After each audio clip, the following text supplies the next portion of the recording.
আসসালামু আলাইকুম রহমতুল্লাহ। SSC 2025 batch. তোমাদের গণিত পরীক্ষার আর মাত্র 2 দিন বাকি আছে। এই 2 দিনে আমরা কিভাবে গণিত পাস করতে পারি, অর্থাৎ যে অধ্যায়গুলো করলে আমাদের কমন আসতে পারে এবং আমরা পাস করতে পারবো।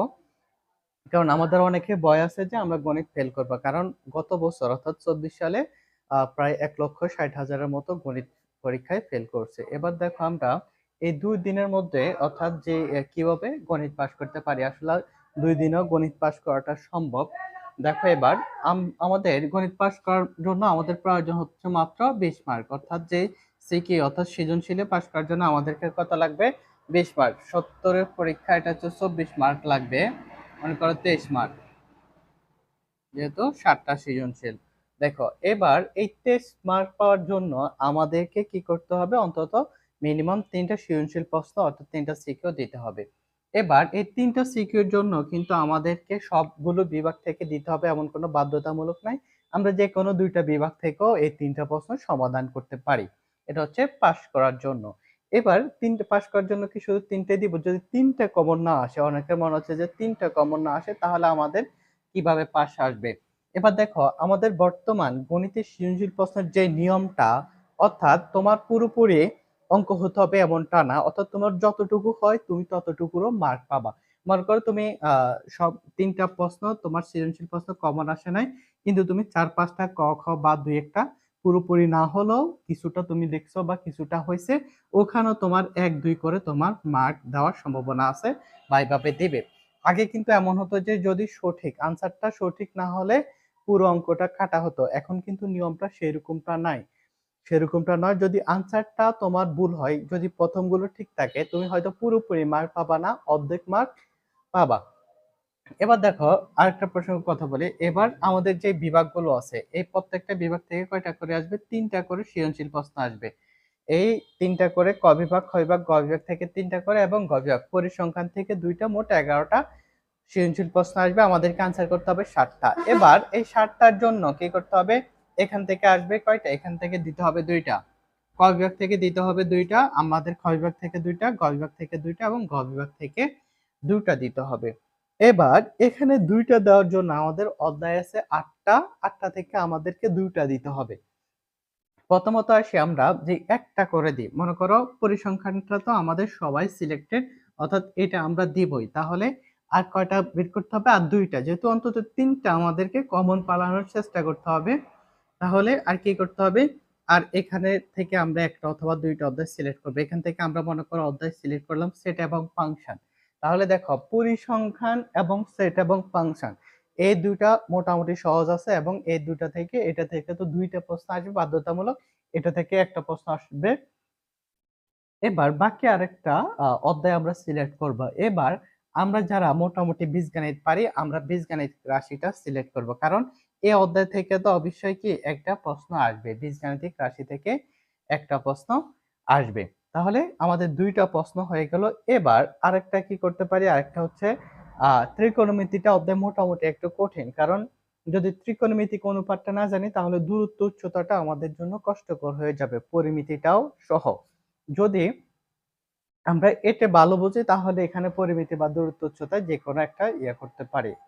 যদি এটা আমাদের জন্য কঠিন হবে, অনেকের জন্য যারা আমরা গণিতে দুর্বল অর্থাৎ যাদের জন্য পাস করাটা কঠিন তাদের জন্য এই অংশটা অবশ্যই কঠিন হবে। এটা বলছি আমরা যারা অন্তত ফেল করার সম্ভাবনা আছে বা নিশ্চিত না যে প্রশ্ন যদি কঠিন হয় তাহলে পাস করব কিনা, এটা নিশ্চিত না, এই যে তাদের জন্য। দেখো এখান থেকে তুমি একটা অধ্যায় সিলেক্ট করতে পারো। একটা অধ্যায় কোনটা?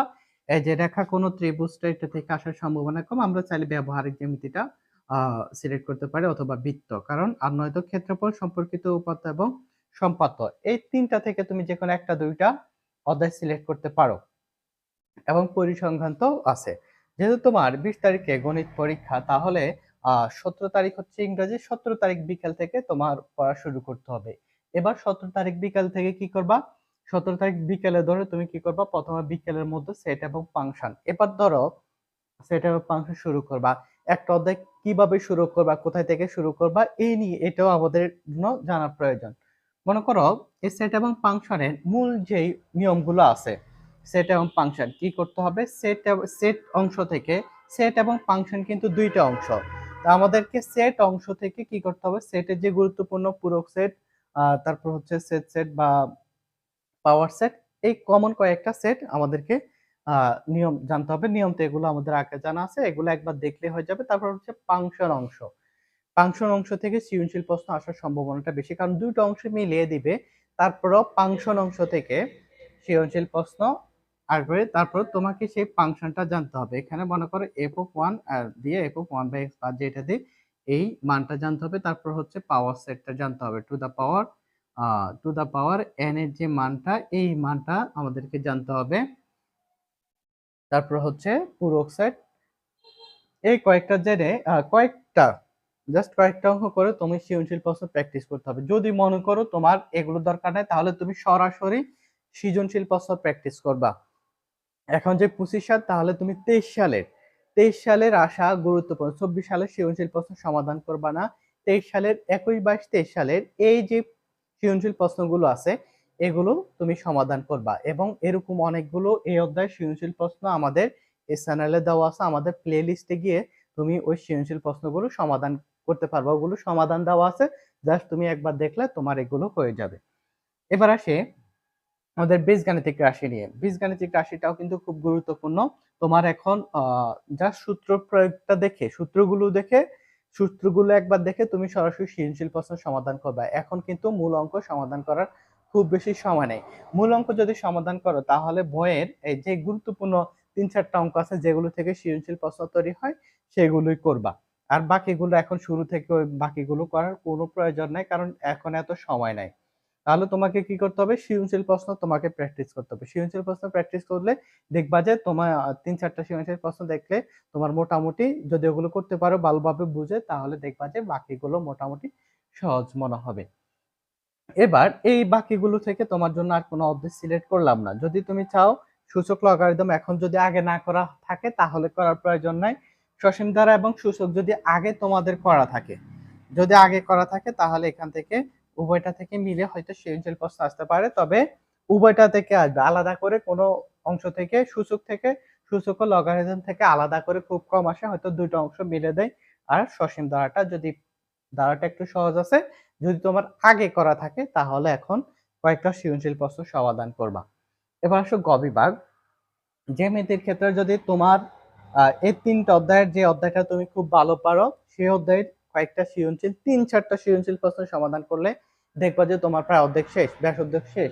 তুমি জাস্ট আর 2-1টা নিয়ম দেখলে এটা তোমার হয়ে যাবে। ব্যবহারিক জ্যামিতি, বৃত্ত, ক্ষেত্রফল সম্পর্কিত উপাত্ত এবং সম্পত্ত, এই 3টা অধ্যায় করবা, বাকি 2 অধ্যায় করার প্রয়োজন নাই। এবার যে অধ্যায়ে ভালো, তবে তোমার যদি এখানে ঘাটতি থাকে, অর্থাৎ যদি তুমি এখানে শুধু সেট এবং ফাংশন পারো, বীজগণিত পারো না, এগুলো পারো না, তাহলে তুমি ব্যবহারিক জ্যামিতি, বৃত্ত বা এই যে উপপাদ্য সম্পদ্য, তোমার যে কমন উপপাদ্য এবং সম্পদ্য গুলো আছে বা কমন যে বৃত্তগুলো আছে, এগুলোর মধ্যে কয়েকটা হলে তোমার দেখবে যে মোটামুটি হয়ে গেছে। তবে তোমাকে সৃজনশীল প্রশ্ন প্র্যাকটিস করতে হবে। প্রত্যেকটা অধ্যায় থেকে তোমার 3-4টা করে সৃজনশীল প্রশ্ন প্র্যাকটিস করতে হবে। সৃজনশীল প্রশ্ন কোনগুলো প্র্যাকটিস করবা, সেগুলো হচ্ছে তুমি চাইলে বোর্ড কোশ্চেন থেকে কিন্তু তোমার নিয়মটা জানতে পারবে, কিন্তু সরাসরি বোর্ড প্রশ্ন কিন্তু রিপিট হবে না।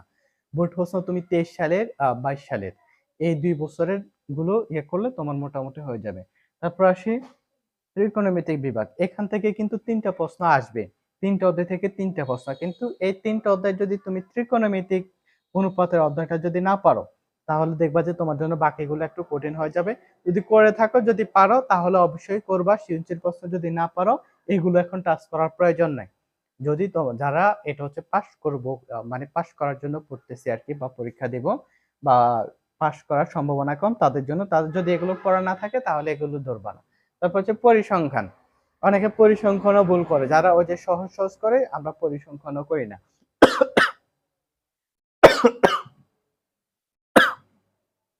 পরিসংখ্যান থেকে 2টা প্রশ্ন আসবে, 2টা সৃজনশীল প্রশ্ন আসবে, আমাদেরকে একটা দিতে হবে, একটা দেওয়াটা বাধ্যতামূলক।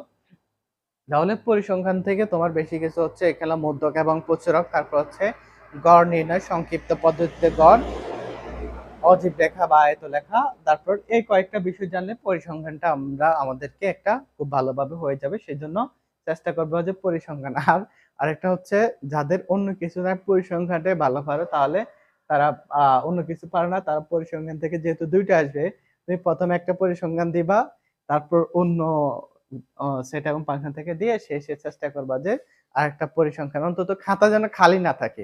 এটা হচ্ছে শেষের জন্য। অন্তত খাতা যেন খালি না থাকে। প্রথমে একটা পরিসংখ্যান দিয়ে বাকিগুলো ২-১ টা অঙ্ক করে হোক না হোক পরে আরেকটা পরিসংখ্যান দিয়ে দিবা। যেন অন্তত খাতা খালি থাকলে কিন্তু তোমাকে পাস করাতে পারবে না। লেখা থাকলে তোমাকে পাস করানো সম্ভব হবে। যদি তোমার মনে করো এখান থেকে আর কিছু পারো না, তাহলে চেষ্টা করবা যে ২ টা দেওয়ার জন্য। তবে পরপর ২ টা দেওয়া যাবে না। প্রথমে পরিসংখ্যান লিখে তারপর এখান থেকে যেকোনো অঙ্ক লিখে এরপর শেষে দিয়ে গিয়ে আবার পরিসংখ্যানটা দিয়ে দিবা। তাহলে অন্তত তুমি মার্কটা পেতে পারো, পাস করাটা সম্ভব হয়। এবার যারা ভালো করতে চাও তাদের জন্য নিয়মগুলো একই রকম। তোমার যে ৩ টা অধ্যায় আছে এখানে মনে করো জ্যামিতি থেকে ৩ টা অধ্যায় আছে। এই ৩ টা অধ্যায়ে তুমি করবা বা যেকোনো ২ টা অধ্যায় করতে পারো। যদি ২ টায় করা থাকে আর এই অংশটা টাচ করতে হবে অবশ্যই। আর এখানে সেট এবং এই ২ টা অধ্যায় করো। আর যদি এগুলো করা থাকে সাথে এই ২ টা অধ্যায় যোগ করো। তাহলে এখানে এই অধ্যায়গুলো আর এখান থেকে যে ২ টা অধ্যায় তুমি খুব ভালো পারো সেটা করবা। আর এখান থেকে ত্রিকোণমিতিক অনুপাত থেকে ২ টা আসার সম্ভাবনা আছে। আর এখান থেকে একটা হয়তো মিক্স করে মোট ৩ টা প্রশ্ন আসবে এখান থেকে। এই অংশটাও গুরুত্বপূর্ণ।